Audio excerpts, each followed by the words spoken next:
baseball lifestyle. It's my lifestyle. Welcome to the Grounds Crew podcast. I'm your host Bill Rom, with my co-host Josh Gerson. How we doing? Remember, before we get started, like every time, like and subscribe. Thank you for listening to us talk about, can we beat a group of 12-year-olds in a fight? Sure. Once we can put that into the show. Oh, that's coming into the show. That better be in the show. That'll stay in. So, kicking it off, baseball's never happening again. It's I honestly didn't think it was going to get to this weird level. I thought it was going to be more of they say one thing, they say the other thing, and just kind of back and forth, nothing get done.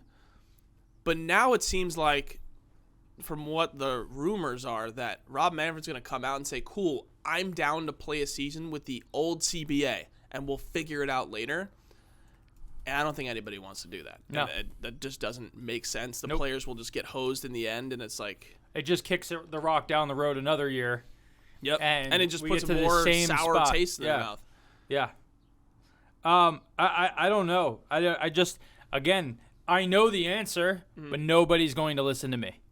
What is your answer? Burn down what you used to do. Well, and I think that's what everyone was saying when they offered the mediator. They were like, they're just going to use previous CBAs and then just try and make some changes to it and not wash the whole thing and make something new. Correct. Especially someone who doesn't know anything about baseball. And let's pull away somebody who doesn't know anything about baseball. Guys, Sure. I hate to break it to anybody who, from either side, your knowledge of the game of baseball doesn't matter. Oh, no, that's not true. I know about the history and the game and how players need to be represented and what's important for players because I'm a player. Let's pause this for a moment. Mm-hmm. Tony Clark isn't better at creating rules for a business term than a person who is a federal mediator who does contracts and designs business terms. Miss me with everything. You're trying to stay with history of the game. Oh, you have to remember where we came from, right? We have to remember all this stuff. No, it's getting in your way. Mm-hmm. You're trying to stay committed to this old method, and you're not you know what? If I look back, our traditions were shitty, right? Do you guys in your lives have any former traditions that either you or your family did that you're like, man, that's dumb, right? Because this is, and the way I'll explain it to you is not a tradition, and I think I've said it before to everybody. In 100 years, people are going to look back at the way that we treat cancer, and they're going to be like, you poisoned people with radiation, and you hoped that they outlasted the cancer. Yep. That's what you did? And then they're going to be like, didn't you just know that all you had to do was eat more strawberries? It's going to be so simple. And it's when we look at how people in the past who had mental disorders. Yeah. We're going to open their skulls up and we're going to scoop out ice cream parts of their brain. Yeah. And we're going to make them a vegetable, but you know what they're not doing What was anymore? that called? They're a lobotomy. Lobotomy, yes. You know what they're doing now? Nothing. They're just chilling there. So guess what? That's better. Mm-hmm. It's better than them having psychotic episodes. We'd rather them just sit there so they can be looked at like living statues. Now we look at it and we go, you guys know that if you had just given them this, balances out the chemicals and everything is cool. So we look at that now and we go, what is wrong with what science was? Yeah. That's where we are now. We are trying to look at baseball from 100 years ago and be like, let's keep things the same. And it's it's dumb. And the last one I know that we've all talked about on this show is freaking gun laws. Oh, well, the Constitution says I can have a gun. When that mother effer wrote that, he could fire one shot and it took him 60 seconds to reload. You got an extended clip that can take out 45 people. Guess what? Different rules. That's not... You want to walk around with a musket? I think everybody here should be able to walk around with a one-shot musket. Yep. Sure, go for it. Protect yourself. You're walking around with an automatic, a semi-automatic gun that has more than 5 shots in it. You're already like In Walmart. What do you need in Walmart? Going shopping for Cheerios. I need to strap up. Like what?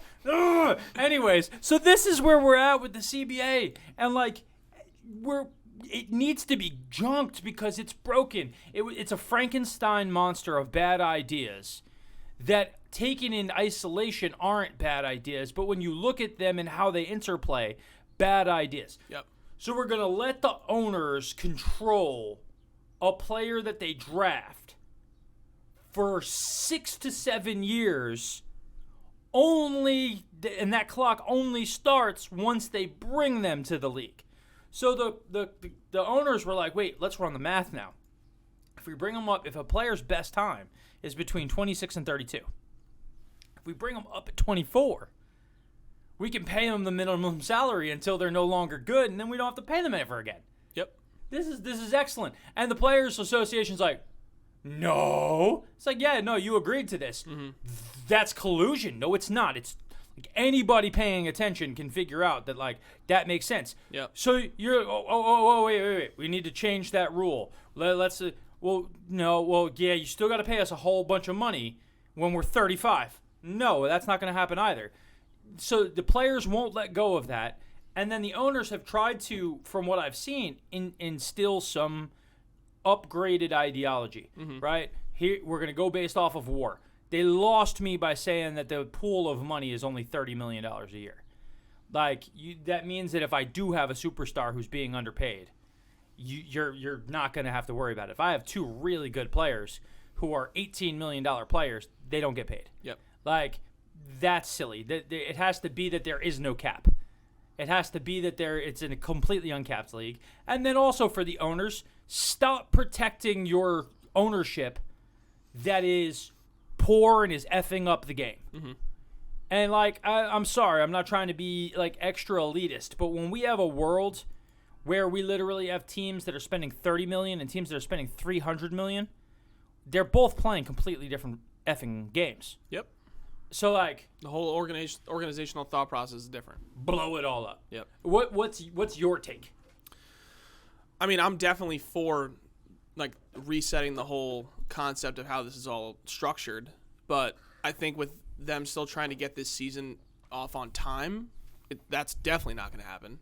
And if it is going to happen and for some strange reason they accept, like, hey, we'll rock this old CBA one more year while you guys contemplate all this, maybe, but I think it's very obvious that if they were going to reset all the ideologies of the CBA and do something completely different that's more forward-thinking and with the idea in mind that in the next 10, 20 years of the game, there's so many different facets that are going to change in media and just the way the players are brought up, all that different stuff.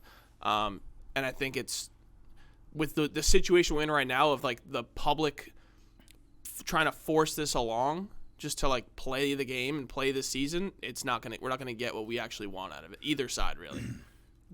And to me, I don't care if the season starts out. I don't care either. I would rather for the long tail of the game, it actually, like, be functional. But, like, if they do try to, like, force the season and nothing really gets done, it's just gonna be this, like, overarching the whole season. What's gonna change? Is it gonna be better? Is it gonna be worse? Are we just gonna have this again after next season? We're not gonna have like baseball's been broken up from, call it end of 2019, right? Like, let's say that there was the Astros scandal, then there was COVID, then there was we had a great 20. When has there not been a baseball scandal?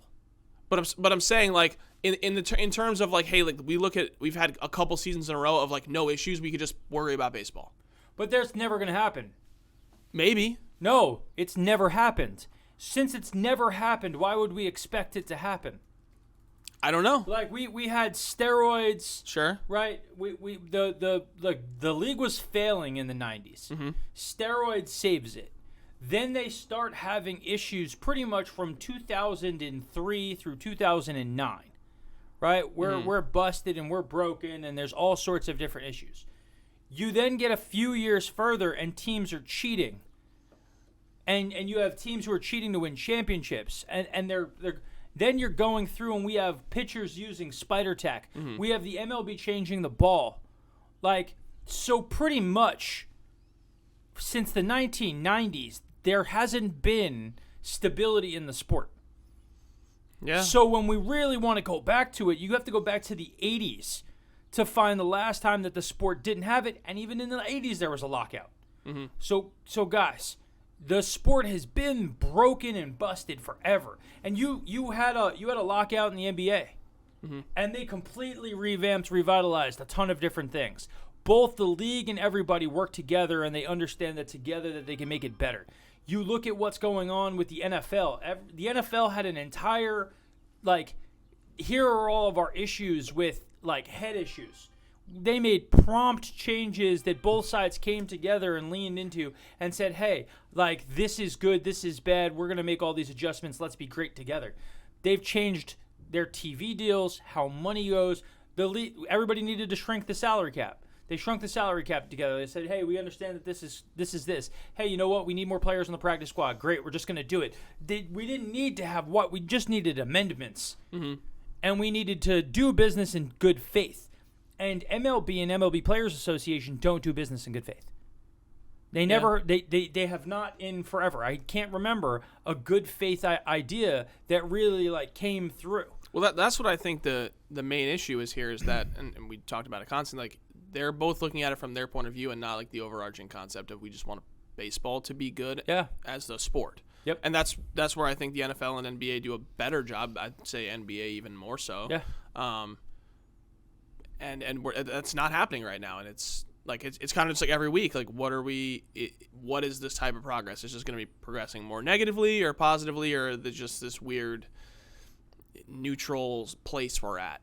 And I know that everyone's looking at it and hoping that we can get it done before the season starts, or even but pitchers and catchers report on Monday. Yeah. It's not going to happen. At this point, my perfect world is that they actually sit down and draw up the whole thing from scratch together over the next 45 days. And you look at it with each other and you go, okay, cool. Here's what we're really going to do.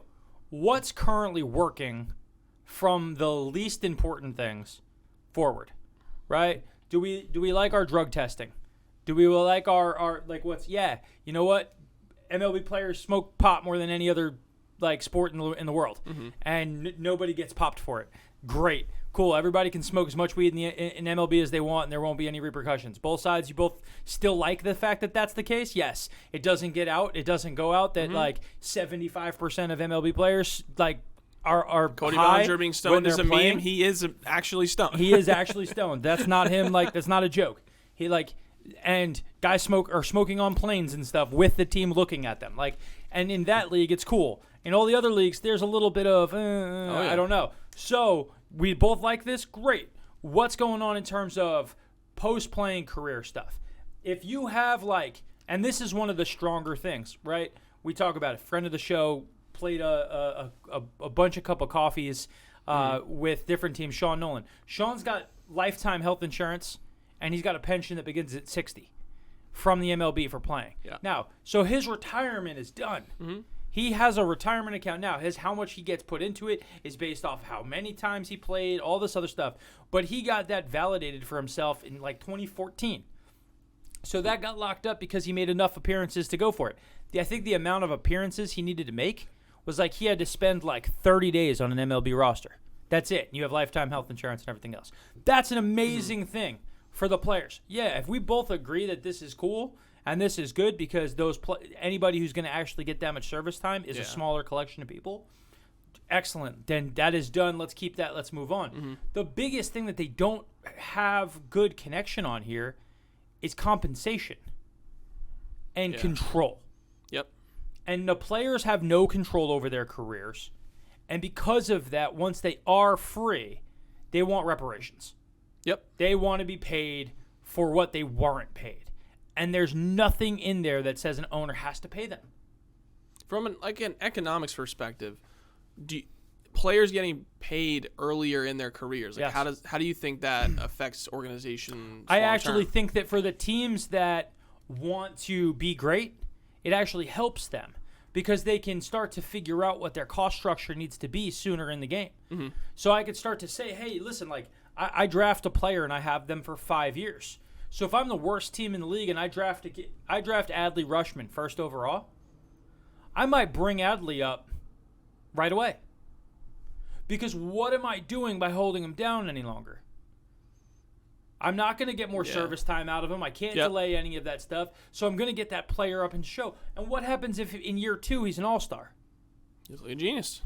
You know early enough in his life that you can sign him. Yep. If then we say, hey, a contract after a rookie deal, right? It's an uncapped league, but we will have capped salaries for young players. Once you've you want to give them an extension, the max that you can assign an extension for is 5 years, right? But you uncapped, go for whatever you want, but it can't be more than 5 years. So now I look at a player and I say, okay, they get their deal. He was drafted first overall. He makes $8 million. Then he makes league average when he's up. Overall compensation by year 5. So he's drafted at 18. At 23, his extension kicks in. He's allowed to sign for $30 million a year for 5 years. They sign him for $150 million. He gets another bite at the apple at 28. They have no reason to not bring him up anymore because we've taken that away. So now we aren't messing with service time. So that's one of the biggest, broadest issues. For the team doesn't want to lose the player too soon, and they want to maximize their value because they know that at the top end they have to pay these crazy things. Well, what's Wander Franco making? What did you say, 16 per year? 16 or 18? I think it was 18. Right? I can look it up. But again. like under $20 million, right? Yep. So if I told you today that you're going to 10 to have 12 years. you signed that 5-year extension because you brought them up young, and you said to them, hey, we're going to pay you $20 million a year. A team that doesn't have a high payroll, they're paying a superstar on a discount anyway still. Yep. But they're just being forced to do it sooner. The player doesn't have to sit there and wait for the bag for forever. Yep. Right? The max that they can sign a contract is 5 years. They could look at the team and be like, hey, I don't want a 5-year deal. I want a 3-year deal. Cool. Okay, with the teams. Well, what if that guy does end up leaving in free agency? I like the pick compensation. Right? I like that it's draft pick compensation. However, you should do it like the NFL. Why are we doing it where we're stealing somebody else's pick from them? Like you have to sacrifice a pick and you get a pick. You get an additional pick. That's all they do, right? No, they take a pick from somebody. You have to give up your pick. In the NFL? In the MLB. No, I'm saying in the NFL. Oh, in the NFL, the NFL takes it based off of what level of free agent they sign. Okay. And you get awarded a pick. You get awarded a pick okay, that's at the end of a round. Yep.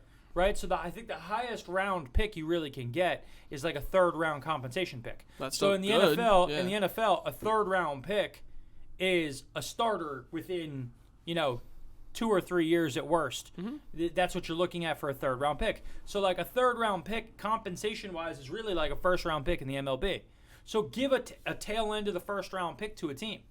But don't take somebody else's because they signed a player. Right. That's silly. Yep. And it what that does is it hurts the teams with more money, and it allows the teams with less money to continue to allow their players to just get signed away, and then they restock young.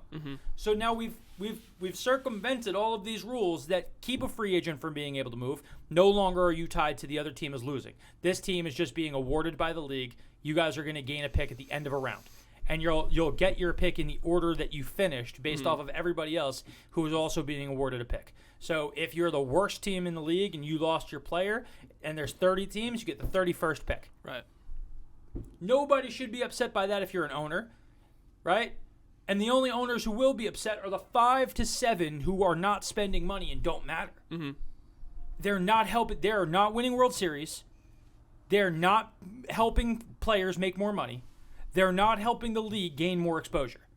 Yeah. They are hurting everyone, but we're rewarding them all the freaking time. That's gone. So now that we're at this point, everybody gets what they want.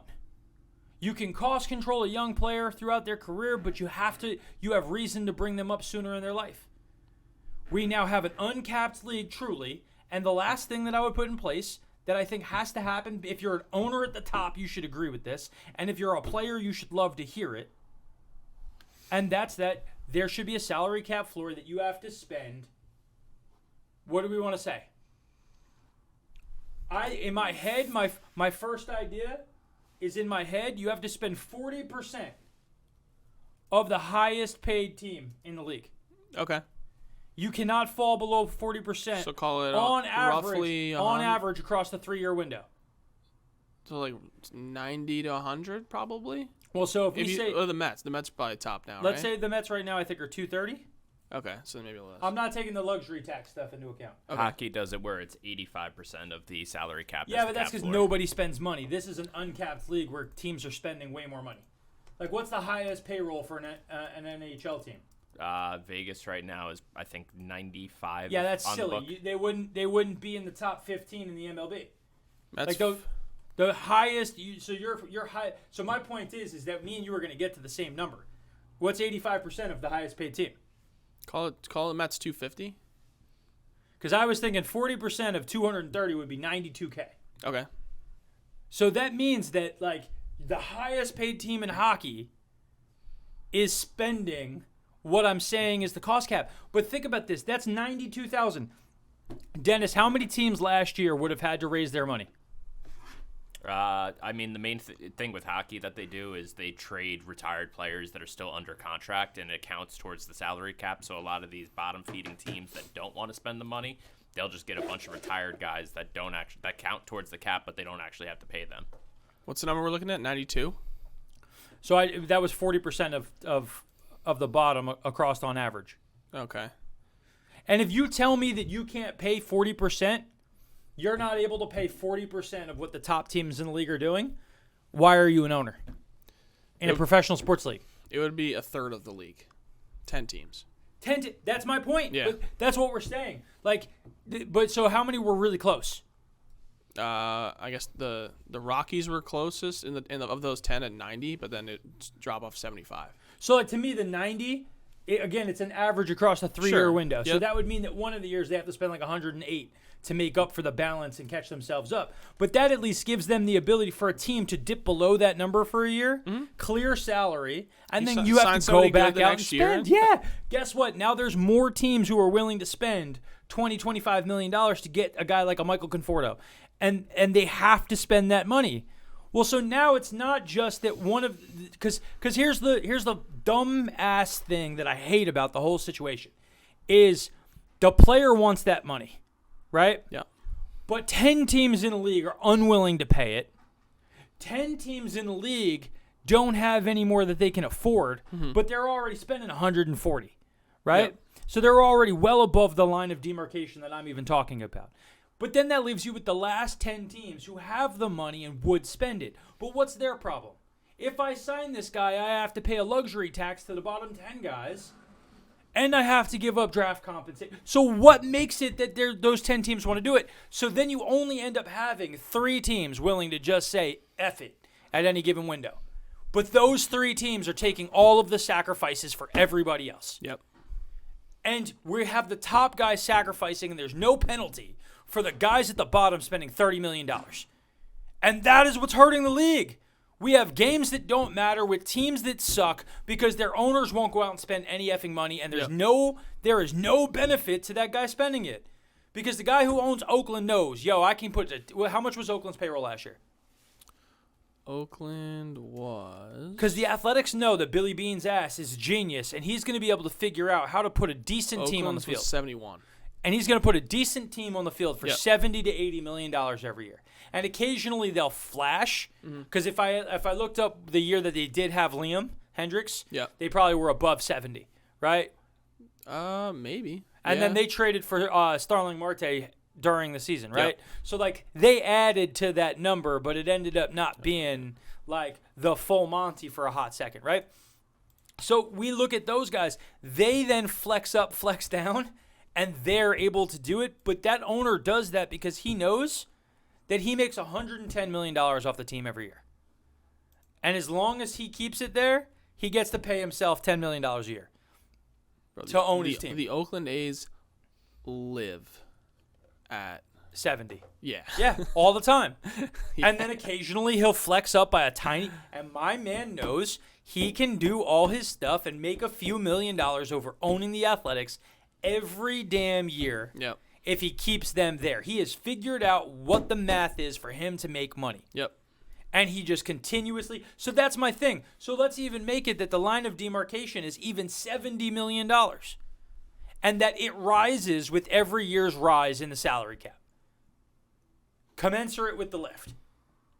With the highest team spend, you're saying? No, because how much we're like the luxury tax threshold grows. Okay. Yes. Right. So we allow the luxury tax threshold to grow because we don't want to keep penalizing those guys who are actually doing their jobs by trying to put winning teams on the field. Right. Like, but those bottom feeder dudes, we got to bring them up.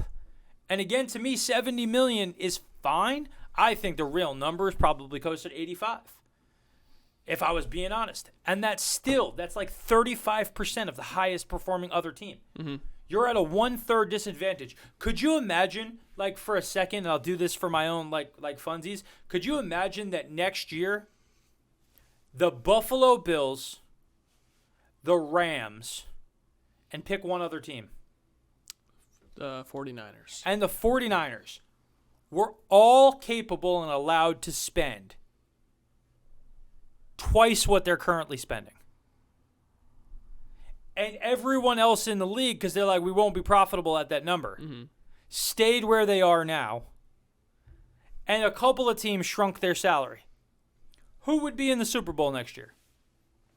One of those three teams, most likely, right? Probably. Maybe damn close. I feel like the Rams kind of sort of did that. They've been adding but big they're pieces. still But the they spend wasn't still really have there, done that inside of a capped league. Right. So they're still doing that with a $185 million salary cap. Yep. That grows next year to 209, and they're over that number, and they're going to have to lose guys. But the Rams were able to imagine that the Rams could spend twice as much as everybody else. And the Bills could spend twice as much as everybody else. Mm-hmm. This offseason, the Bills would be getting Devontae Adams. He'd be going to Buffalo to pair with Stephon Diggs. They'd be trading for and getting Khalil Mack and all his stuff to come play D-end. Like, you'd have super team. That's what we have in the MLB. Mm-hmm. And everybody's cool with it. Guys, that's freaking broken. It is broken. And then it's wild. Absolutely wild. The Orioles will never win. All these teams will never win. But that's the thing, too, is like in the past, the Orioles have put together good teams. Like the 2010s Orioles, like Machado, Adam Jones, like Markakis, like they had good teams. They were competitive.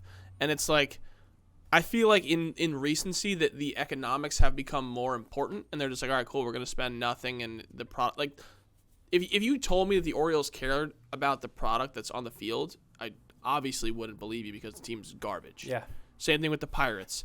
I could see a world where the Guardians have put, like, I'd say they're kind of in a little bit like a limbo place. Guardians, I think we talked about it. I think the Guardians did a great job. Yes, I agree. They dropped. I'm just looking at like the bottom of the. Yeah, but I say but the year before that they were over $100 million. Right. The reason they dropped was because they did it the right way. Mm-hmm. We're gonna suffer, but you know what we're gonna do? We're gonna bring up a whole bunch of young dudes and let them figure it the f out. And they did. And they were better than the Mets. Yep. But even if we're going off of like your concept of it just needs to be an average in a window, you get like a team like that where it's like, okay, cool. This year we're gonna go super cheap. Yeah. Rebuild, figure it all out, and then next year we'll go 140 million. Sure. Yeah. And like balance it out. Yep. And now you're right back into the game. But guess what? If you go out and you spend $110 million, which is I think what they would have needed to spend to get to 140, you spend $110 million, your team's gonna be good. In order to do that, you have to sign 3 or 4 really good players. Really good, yeah. Guys, and then you're immediately, but you had a decent team last year, and again, it proves the point. Your young guys can come up and win. Yep. But like, no team is doing it except for a few teams who have figured it out.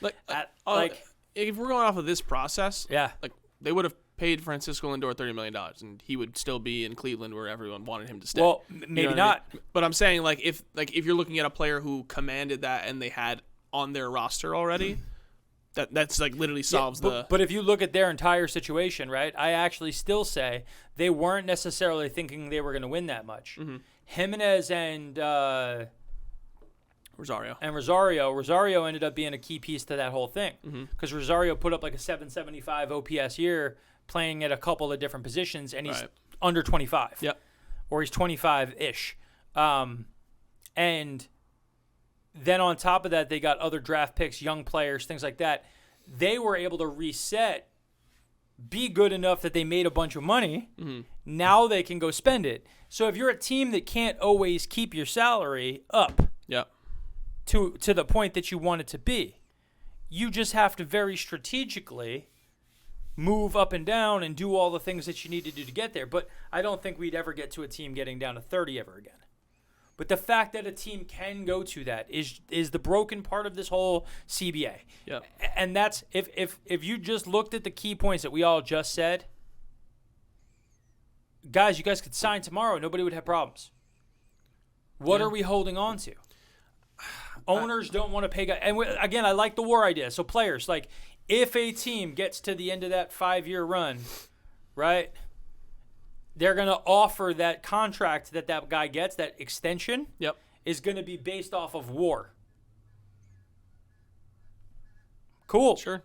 Right? Like, that's it. So the player can go and say, hey, I only want a 3-year deal at that war, and then I want to rebite at the apple, but maybe he risks it. What if you don't have as good as you're getting right now?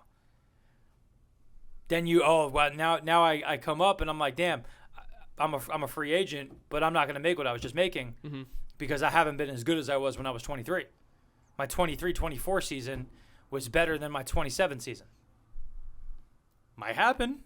So, like, but at least it opens up the door that everybody has this freedom to move and go. And then we say it, like, the Mets signed that kid from the Cardinals to be an outfielder for them. Oh, yeah. And he had like 1,000 OPS for his career. He's a good player. I forget his name. And he just never could break through with them. And now he's on the Mets. And it's like... And it made big news because he was in their system forever. And they were just like, he's just not cracking. And they didn't even trade him. They did nothing. They just let him walk. Yep. And then he signs an MLB deal. And it's like, that is why guys should only have 5-year deals. Dennis, what was his name? Nick Plummer. Nick Plummer, yes, right. And that's why teams should only have 5-year deals on guys they draft. But and I think, and like this, we just keep going back to it. The main issue here is that these are all great ideas, but you're asking people who are not willing to change their ideas to change their ideas massively. And I don't think that's going to happen in a week's time. Yep. Or frankly, a month's time. Well, that's my thing is if we just solved it, then we just need guys to go and write it on paper. It does not actually need to take that long. But you're also asking for a team to just completely change their process of how they control players, and they really like controlling players. But that's my point. That's like the main piece. It's the break. And like that is why this league can't continue, is because it's the most slave owner of every league. You really want to get into it. You want me to say it out loud?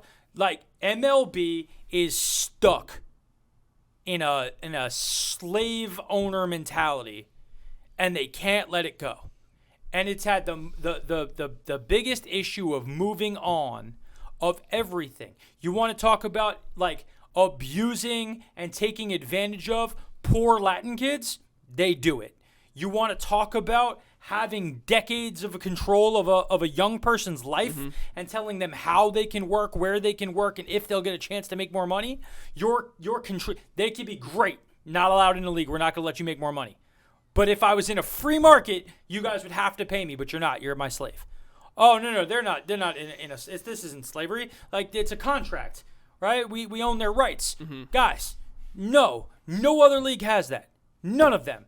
The NBA, a player is drafted out of high school, pretty much, and it's coming back. You're going to have 18-year-olds drafted again. They have a 5-year deal, and it's 3 years plus 2 years of team options.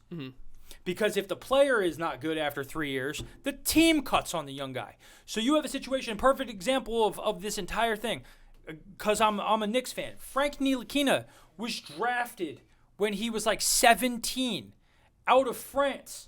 He played for the Knicks for 5 years. They gave up on him. They let him walk. Frank is 22. He is 22. And everybody's like, nah, we're giving up on him. Guys, like, he's going to become a 25-year-old player who's a really good piece on a winning team, and that's still going to be 2 years from now. Like, but in that league, he now has the opportunity to go and figure his own career out on his own. Yep. He's no longer, hey, you know what? We're going to keep you in the G League. You're going to make $90,000 in the G League because you haven't broken through. And it's like, no, like maybe your organization is not where I'm meant to be, but you control me. NFL, a player is drafted in the first round. That's the only player that gets a 5-year contract. If you're a second-round pick to a third-round pick, 4 years. Anything after that, 3-year, 2 years. They let guys leave. If you're a second-round pick in the NBA draft, a second-round pick, it's a 2-year deal. 2 years. Because if the player ends up, because he's making nothing because he was a second-round pick, but if that player becomes great, right? Agent Zero, Gilbert Arenas, was a second-round pick. Mm-hmm. Right? And Hibachi ended up signing a huge mega deal. He made more money than guys who were drafted in the first round because he got to get to the bag sooner. Right. But he got that advantage because he was a later round pick. So, like, all of these leagues allow these young players to get to their money or allow a team to get out from underneath them. MLB, we sign you at 16 out of your Latin American country, and we theoretically might control how you can do business with your life until you're 32. Guys, half of these kids' lives are controlled by an organization. Yeah. And they have nothing that they can do to get out from underneath Absolutely the thumb. nothing. If they really want to, they can just manipulate it for a decade. So people like us need to call for change from the MLB. Mm-hmm. The people who are fans of the game need to call for the change of the MLB. And nobody's holding the MLB accountable. Well, and that's what I think the problem is that there's a disconnect between like the fans and the league right now. It's like the fans are like, hey, get it done, we want the season. Not, hey, get it done, we want the future of the game to be in better hands. That I feel like that's the narrative that's not same. But you're a young fan. Sure. Would you care if I told you that they solved this and they became the most forward-thinking league in all of pro sports, right? Mm-hmm. Players actually had, like, not just their contracts, but they had control and freedom. They had opt-out clauses in their contracts. There was not control of a young player. The best young players in the game were up at 19, 20, 21, getting to figure it out. Like, there were cameras on the field, behind-the-scenes thing. Mm-hmm. They were making shows about it on Netflix where you got behind the scenes. You were getting all of that stuff. If I told you that you had to sacrifice 1 year of baseball to get to that, would you do it? 1,000,000%. Who does not want to sacrifice a year? A lot of people? No. I don't know. I don't understand. Old-ass people. Sure. It's the same people who aren't voting for Barry Bonds and are not voting for Roger Clemens are like, just get a deal done because they don't have much life and fandom left. It's an old fan base. It's getting older. I mean, listen, everyone survived when half of the year in 2020 there was no baseball. Well, we didn't even remember it. It was all good. On. It was all good. Everybody was more worried about the Dodgers winning the World Series. That was great. Wonderful. Let's move on to 2021. Glorious. Why can't we? Why can't we do it? Yeah, I don't know. And if you guys just really like buckled the F down and just got rid of the bullshit, we could have a season starting in 2 months, and we could allow it to be rolled out. We could say, hey, this deal is a 10-year deal that we all love and agree on, right? We have 5 years in, right? We can opt out. If either side opts out, they owe the other side X amount of money back. Okay. Now you want to pull a trig? Great. Got to give $100 million to the players. Is there a world or like a situation that you think both sides would come to like a working document while the season started? Like I think what the biggest struggle that everybody would have is the owners would have difficulty just doing what I'm saying. Mm-hmm. They would need to have this rolled out. Right. So it would have to be that this year runs like last year, right? Mm-hmm. But the biggest difference becomes any players drafted in this upcoming draft are 5-year draft picks, and every other player who's been drafted in MLB who's still in the minor leagues and has not come up, their clock now runs. They've got 2 years before they're a free agent. Okay. That would give teams enough time to play the game the way they wanted to play it. The kids who are getting drafted, they already can get into that hopper. You'd start seeing younger players this upcoming season. Absolutely, and I think there's going to be regardless. Yeah, they're not going to sign guys. What would you do while we're on the subject of signing guys? You got a bunch of free agents that still need to sign. Yeah. There's rules in the CBA that they were discussing that are on-field application, like DH, some other things like pitchers and stuff, bases, whatever. How would you operate that? I'd go DH. I'd also go expanded rosters. Okay. I'd go 28. Because I think the DH seems like it's the easiest thing that they've agreed on. Like, wonderful. That's an easy fix. I'd go DH and I'd go 28-man rosters. Okay. And I'd go 28-man rosters because I'm forcing teams to bring up more young guys. So that we need to expand how many guys who are just sitting there gaining experience but don't play. What was the COVID roster was 26, but then they also had like the you could kind of flex up and down. Thing. Yeah, the taxi squads. Right. Forget the taxi squads to me. 28 guys can come up, but you have to designate for any set game this many guys are active. Right? So like the NFL rosters are 93 guys, 12-man practice squad. So you have 53 guys, 12-man practice squad. So you have 75 total people who are eligible to be on the team. But when we get to game day, I'm pretty sure it's that you have to have like 46 players, and you have to designate a bunch of guys who are on the full roster as not available. 46 can suit up for a game. 53 is the normal. Boom. Hitting all of my I know the NFL back of my hand. Practice squad can be 10 to 16.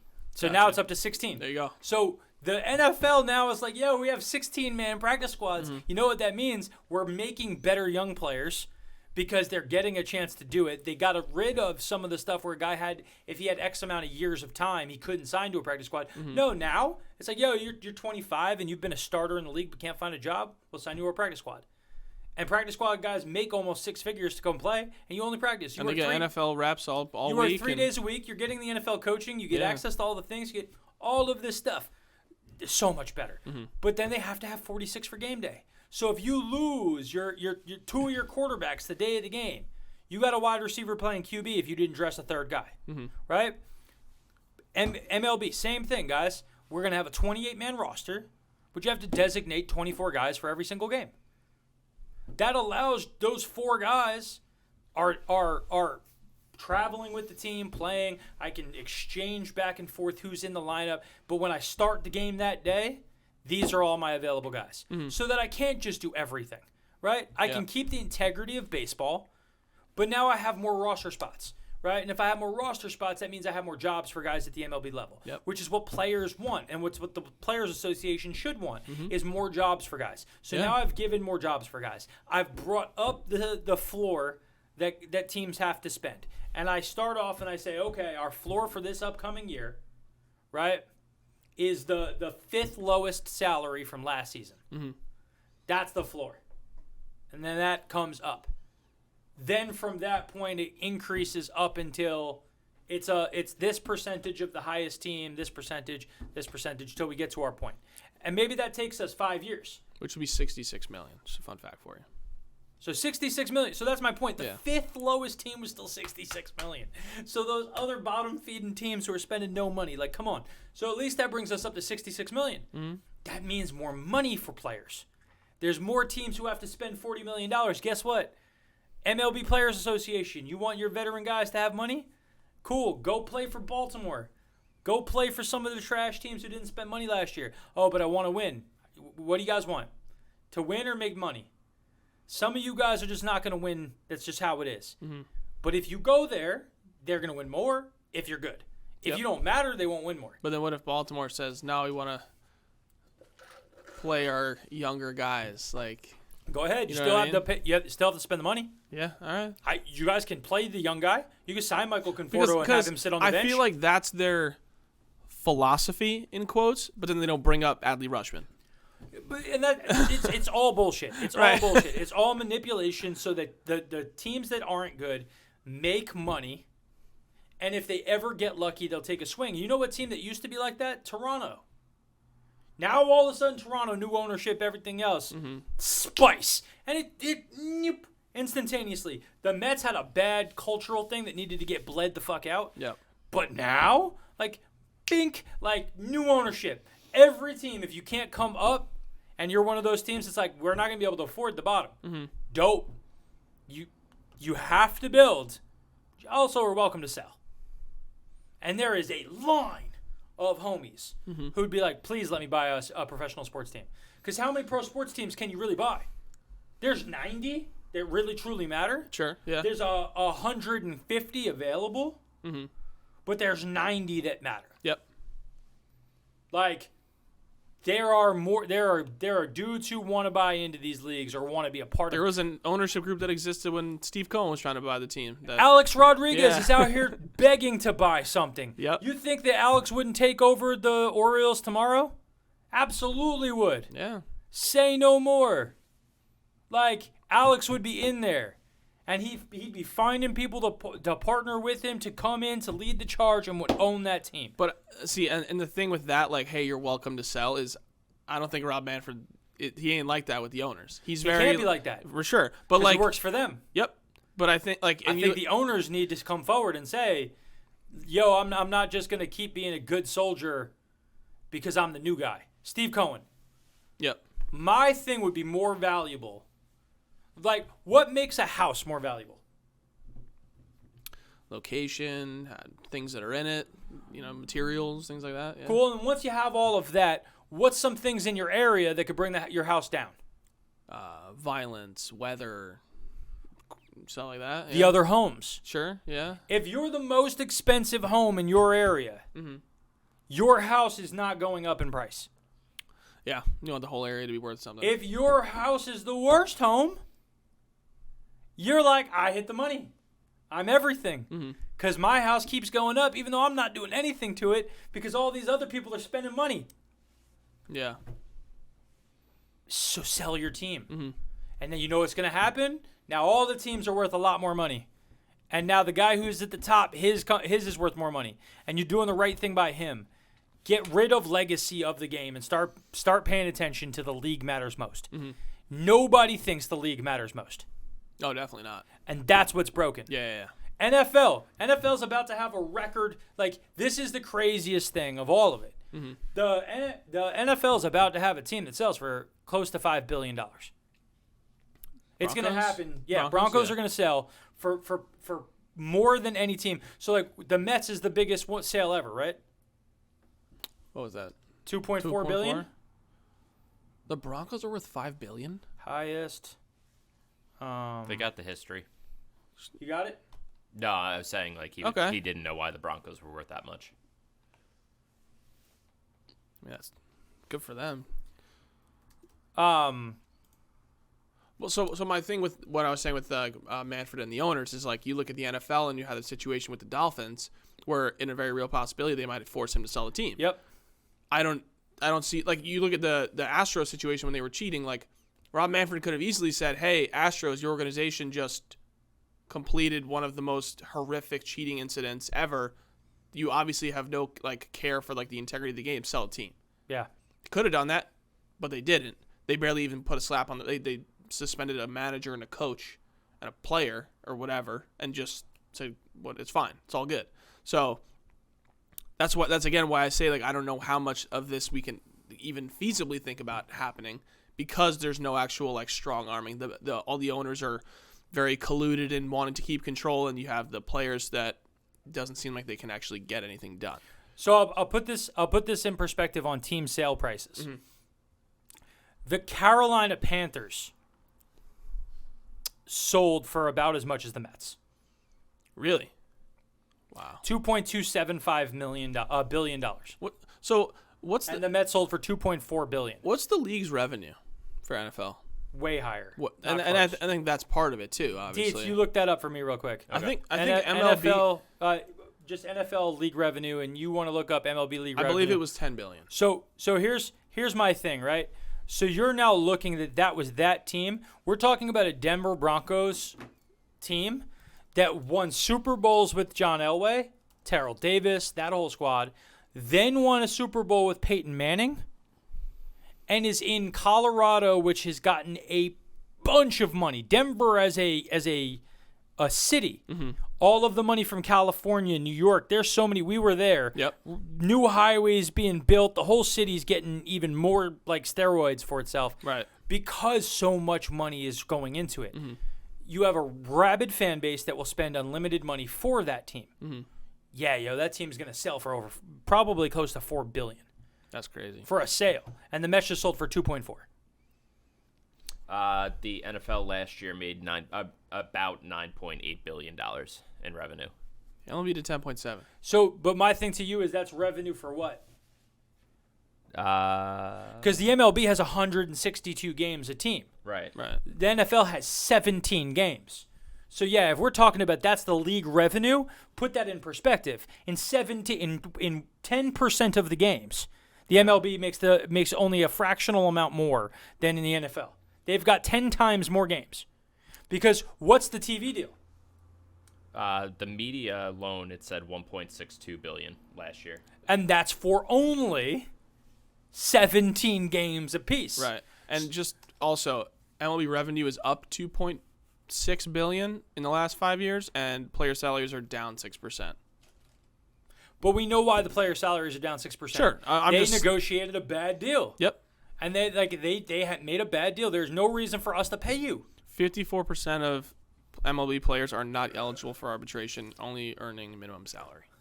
54%. Well, we know that. Yeah. That's because they're all slaves in their careers until they're not. Because their Players Association failed them in the 90s and through every contract negotiation. Because you're holding on to stuff that didn't matter. And now you're reaping it and you're upset. But you have to rip the whole thing up. The Players Association filed a grievance with the A's, Pirates, Marlins, and Rays over how they've invested their revenue-sharing dollars. Because the whole point of that is to be able to spend it into the team. But yep, if you don't and spend improve it into your performance. team, what did you do? Yep. But that's my effing point. Because that's so like open for interpretation. Oh, yeah. Guys, we bought new box seats. Yeah, but how does new box seats help you? Oh, well, it makes it that we can get better sponsors. Well, how does that help you? Well, we can then make more money. I mean, how does that help you? Well, as an owner, if I'm in a better financial situation, when we are good, I can invest into the team. Well, you haven't yet. Well, we haven't been good enough for me to do it. But the Rays have been to a World Series recently, so you can't say that they haven't done it. The Rays, guys, the Rays can say we could have spent $30 million. Yep. But we spent 90 because we were good. Yep. Well, no, that doesn't work. Like, that's not. Is there a floor? Is there a minimum I have to spend? No. So I could spend nothing more, but I could tell you that I was expecting to spend less. Prove me wrong.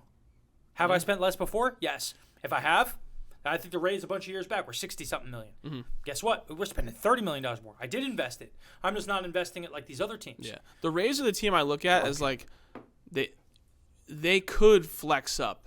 They could have a better stadium, and like they already have a very strong fan base. They have a better stadium. You get more fans coming down. That you kind of expand the team from there, and kind of just like grow the fandom and eventually grow the dollars. So that's definitely a team I can see that. I feel like the Marlins, meh, Pirates, meh. Like they have a strong fan base, but they haven't put out a good product in a long time. So to me, the Rays are just a team, an East Coast version. I mean, they were trying to move to Montreal. The Rays are an East Coast version of the Athletics. Yeah, absolutely. They spend $20 million more, so they're $20 million more successful. That's one difference-making player. And guess what? If I told you what's the difference between those two teams, one difference-making player. Yep. Wander Franco. Yep. That's it. $20 million. 16-8. Yep. Guess what? Yep. And that's my. So it's so shattered and broken. And again, it's why I look at it and I say, the MLB has to do 10 times the work to make the same money that the NFL does. Yep. So you know the top 100 events, like for TV? Yeah, I saw that. That the NFL in the top 100 has like 27 of the top 100 most viewed shows in the Don't last they have year. like the top 8 or something? Yeah, and they're in the Right. top. And all of the other pro sports have none. Really? None. Not a single entry. That's brutal. That's why the NFL's better, guys. It's not close. Well, Like, again, I mean, the NFL owns a day of the week. is the biggest thing too. Yeah, you look nobody at it gives that way. the World Series. The World Series gets combined better than the Super Bowl. But on nobody's a single talking. game, yeah. Nobody's talking about. Like, You we can't have an say the entire Super Bowl week in of media. like partying and excitement about the Super Bowl. People talk about it. After the Super Bowl is done, there's going to be talk about the commercials of the Super Bowl, Yep. the halftime show, everything. It's immediately into Do you the draft. remember anything about last year's World Series? Yeah, a little bit. Jorge Soler's home run. But I'm saying, like, Yeah. forget the play on the field. Yeah. Is there anything else that you can remember about it that was like that stands out? No. But you look at the Super Bowl, and you're like, oh, I can remember halftime shows. So who was the halftime show last year for the Super Bowl? Oh, The Weekend. it was the weekend with all the guys with the masks So and shit. so Yeah. you remember who the halftime show was? I am stoked about this year's. I'll tell you One that. year later, and you're excited. I Like you am were talking. stoked. Thank you for proving my point. Yes. The NBA gets closer, but they're all chasing the NFL in terms of the excitement. It's because of the fact that there's less. So the MLB, if you keep going down this path, when nobody cares about a singular game, like because there's 162, because even your players are like, yeah, it's just one of 162. We just got to move on. NFL, you lose one game, it's like fudge, like. The Bills like went on a streak where they like win one, lost one, win one, lost one, and everybody's like they're dead in the water. They're dead in the water, and it's like, guys, they're 7-5 in the MLB. That's me at 70-50. Yeah. At 70-50, are you throwing me out with the MLB? Doesn't matter. A single game doesn't matter. So all of the things that you guys are trying to make yourselves think matter, don't. Math proves it. So make something that matters, please God, and change the whole damn thing up, because it's not working. Both sides are not happy because both sides have a shitty product. Fix it, Yeah. because there's excitement in the game that exists if you get out of its way. It's there. Absolutely. There's so many amazing young players that are all playing at the same time. It's like we could just have one of the greatest like leagues that has ever been in existence in terms of the amount of talent. And as of right now, we're not going to see it. Nope. It's awful. All right, one last thing, and we're gonna close the door for today. Who's your Super Bowl pick? See, we're talking about the Super Bowl Yeah. on the baseball podcast. We also cannot be saying the Super Bowl. It's the big game. We do not want to get copy stricken and all that stuff. Sure. The Yeah, big I game was on talking Sunday. about that Super Bowl of guacamole. The one that we that I'm had about in to have Denver. on Sunday. I'm looking for standard guacamole. Sure. In terms of the big game, from that professional sports league that we may or may not have been discussing earlier, Sure. that throws a football, I'm going with the California team. Okay. We're going to have back-to-back years with the host building having the Super Bowl I'm just champion. hyped that they're putting it in Buffalo next year. Super excited. Are they? Hell no. Okay, I was It'll gonna nev- say it'll that's gonna be a never be in cold Super Bowl. Buffalo. If Buffalo and all of the New York teams have been told, if you guys want a Super Bowl, Well, gotta put it down. MetLife had one, right? Like 5 years ago. Yeah, and it was cold as It hell. was cold as hell. And And they they would never, never do again. that again. Yeah. even that was because it was two NFL teams were getting the benefit. Right. So they were like, nah. I think We it was gotta when do it. the stadium knew that year, maybe. Yeah. That might probably was what it was. Yeah. I'm rolling with the team from Cincinnati. I just love Joe Burrow. Go Harambe. Go Harambe. It's all for Harambe. Dennis, who are you going with? I really want it to be the Bengals, but I just have this feeling that since the Rams have been there and lost, they're a little hungrier.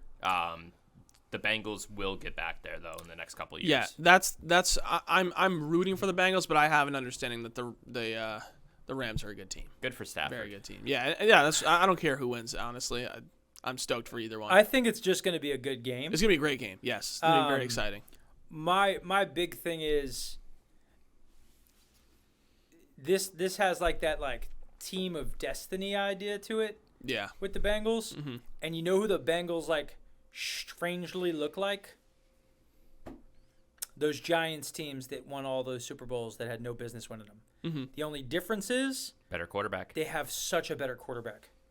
Like I would replace the best of any Eli Manning year with any Joe Burrow year. I would rather have the Joe Burrow year. Yeah. And, like- he's great. Yeah, so like that's my only thing is they actually have a quarterback who could do it. But beyond their quarterback who could do it, They have the best offensive skill positions in the NFL. There's no team with better offense than the Bengals. Yeah, they got a comparable one with the Rams, though. No, Rams aren't close. Cooper Kupp? Yeah, not Odell close. Beckham? Then, I mean, I understand what you're saying. I'm but saying, like, legitimately Sure. right now, it's not close. That's what I'm saying. It's going to be an unreal So, game. Jamar Chase versus This is the football Kupp. podcast part of the show. Jamar Chase versus Kupp is a wash. Yes. Immediately the step down is T. Higgins versus Odell. Mm-hmm. T. Higgins has been better. He's dropped a lot of balls. Yeah, but that's Terrell Owens. He's Terrell Owens. He's a guy who drops a lot of passes, but also comes up with these shenanigan ones that he can't make. Odell forgets to get open in time sometimes. So, like, I'll take it. Then it's the third receiver, and it's Reynolds versus Tyler Boyd. It's Tyler Boyd. It's Van Jefferson. Van Jefferson versus Tyler Boyd. It's Tyler Boyd. Right? Then we want to go a step further. Tight ends? Higbee. Versus Uzmata? Uzama. Uzama's been great. Yeah. We just don't know the name, and we know Higbee. Higbee's numbers haven't been outstanding. Cool. So I'm gonna go wash. Running backs? Then we're gonna go running backs. Running back is better in Makes sense. Cincinnati. Yeah. And then we're gonna go quarterback. Wash. Yeah. So when I'm looking at it, there's no team to me that has the elite pop that this Bengals team has, because their third best guy was a multi-time 1,000-yard receiver until Jamar Chase came. Yeah. Tyler Boyd was a guy, and then he's been relegated to dishwasher for this team. Yeah. Not even slot. He doesn't get the ball anymore. Yeah. Occasionally, they had one game where they were like, you know what? They're doing everything they can to take these two guys away. Let's throw it to Tyler Boyd. And Tyler Boyd had like a 140-yard game towards the end of the year.